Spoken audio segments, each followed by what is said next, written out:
Ya, kembali lagi bersama saya Muhammad Reza, Equity Analyst dari CNBC Indonesia Research. Sore hari ini kita akan membahas fundamental pundit dari emiten yang bergerak di bidang perbankan, yaitu BBKP atau yang memiliki nama Bank KB Bukopin. Langsung saja kita saksikan perdagangan saham BBKP pada sore hari ini. Ya, kita perhatikan saham BBKP melemah 1,8% atau menurun 2 poin menjadi Rp109 per lembar sahamnya. Ya, kita lanjutkan.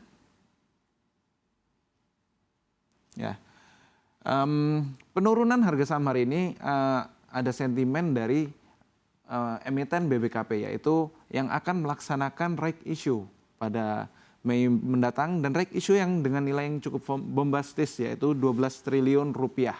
Asumsi dengan 100% dari right issue ini terserap semuanya. Kemudian right issue ini dengan jumlah saham lama 67,89 miliar di harga 111 pada perdagangan kemarin. Kemudian jumlah harga pasca RI akan menjadi jumlah saham pasca right issue akan menjadi 119,99 miliar pada harga Rp100 per lembarnya. Kemudian berdasarkan perhitungan tersebut, harga teoritis dari right issue ini akan berada di 104 dan sehingga investor akan terdilusi sebesar 64%. Kemudian pemanfaatan dari dana right issue ini akan digunakan untuk memperkuat modal perseroan. Jadi perseroan akan menggunakan untuk menurunkan nilai NPL, kemudian penyaluran kredit, dan juga untuk pengembangan bisnis dari BBKP lainnya.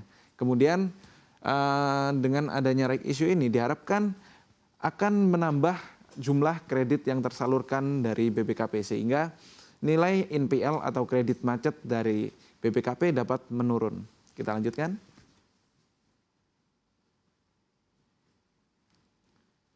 Ya, kalau kita perhatikan strategi bisnis dari Bank Bukopin ini sejalan dengan integrasi bisnisnya dengan KBFG atau Kukmin Bank Financial Group.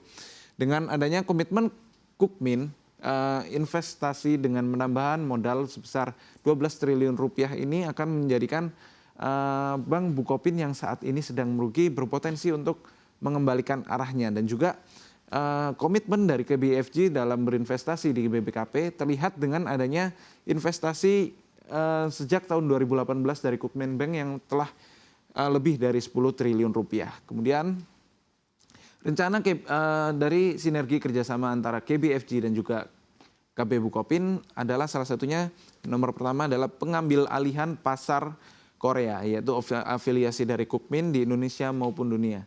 Sehingga kita tahu bahwa Kukmin adalah salah satu perbankan yang besar di dunia dan dikenal, dan juga mereka menguasai 70% dari populasi KB pusat itu 70% populasi Korea itu menggunakan KB. Kemudian juga peluasan lini bisnis milik grup KB. Kita tahu KB memiliki KB Sekuritas, aset manajemen, financing, dan lain sebagainya. Ini juga akan diterapkan pada bisnisnya anak usahanya, yaitu KB Bukopin. Kemudian juga penerapan sistem perbankan KBFG.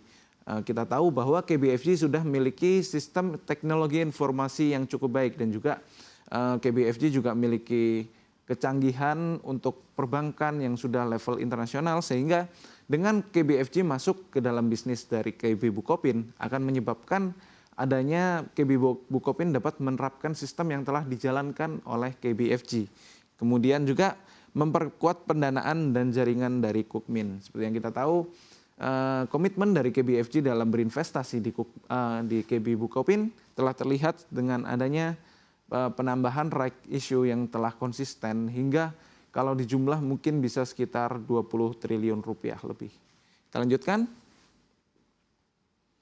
Ya, secara kinerja juga hasil dari right issue yang telah lalu sebelum-sebelumnya, dan juga keberadaan dari KBFG ini berhasil meningkatkan atau mengefisiensikan kinerja dari KB Bukopin. Kalau kita lihat dari segi NPL atau non-performing loan atau kredit macet, perusahaan KB Bukopin dapat menurunkan kredit macetnya dari awalnya 4,95% menurun jadi 4,66%, dan berada terakhir di tahun 2022 sebesar 3,81%. Hal ini menunjukkan bahwa perusahaan dapat menyalurkan kredit yang lebih berkualitas sehingga kredit-kredit macet itu mengalami penurunan. Kemudian kalau kita lihat dari LDR atau loan to deposit ratio, to deposit ratio berarti jumlah kredit yang disalurkan dibandingkan dengan deposit yang dimiliki oleh KB Bukopin. Itu awalnya berada di 196%, kemudian tahun 2021 berada di 92,97 dan 2022 berada di 92,47. Kalau kita perhatikan dari aturan BI juga sudah menentukan bahwa rasio apabila di atas 92% itu menunjukkan adanya risiko bahwa emiten yang LDR-nya di atas 92% memiliki risiko bahwa akan terjadinya kesulitan likuiditas di waktu mendatang. Ya, kita lanjutkan. Dan juga secara net interest margin, emiten ini juga mampu menumbuhkan net interest margin. Net interest margin merupakan selisih antara pendapatan bunga dan juga beban bunga yang harus dibayarkan kepada nasabah. Jadi awalnya sebesar 1,66% meningkat menjadi 2,53%. Ini mengindikasikan bahwa perusahaan dapat meningkatkan antara performa dari kreditnya dan juga meningkatkan beban yang harus dibayarkan kepada nasabah, seperti itu. Kemudian secara pendanaan dan pembiayaan, emiten ini konsisten dapat meningkatkan dari segi pendanaan dan pembiayaan dari periode 2020 sampai 2022. Ya, kita lanjutkan. Secara valuasi pun demikian, masih dengan mengingat kinerja dari KB Bukopin yang masih sampai saat ini itu membukukan kerugian, otomatis dari PBV Pen, emiten ini berada di PBV yang cukup rendah di 0,67. Hal ini menunjukkan bahwa emang emiten ini tuh cukup kurang diapresiasi oleh market. Namun mengingat dari kinerja dari KB Bukopin yang telah komitmen investasi KBFG terhadap KB Bukopin dan juga adanya pelaksanaan right issue dan juga perbaikan rasio-rasio sebelumnya yang kita ketahui seperti LDR dan juga NIM dan juga lain sebagainya, itu menunjukkan bahwa akan ada perbaikan kinerja di waktu mendatang. Dan ketika perbaikan kinerja itu terjadi, akan berpotensi bahwa KB Bukopin mengalami turnaround atau kinerja dari perusahaan ini mengalami perbaikan yang cukup baik. Dan biasanya apa yang terjadi di perusahaan turnaround dan yang memiliki valuasi yang cukup murah akan berpotensi untuk mengalami kenaikan yang signifikan. Namun sebagai investor kita tetap harus berhati-hati mengingat bahwa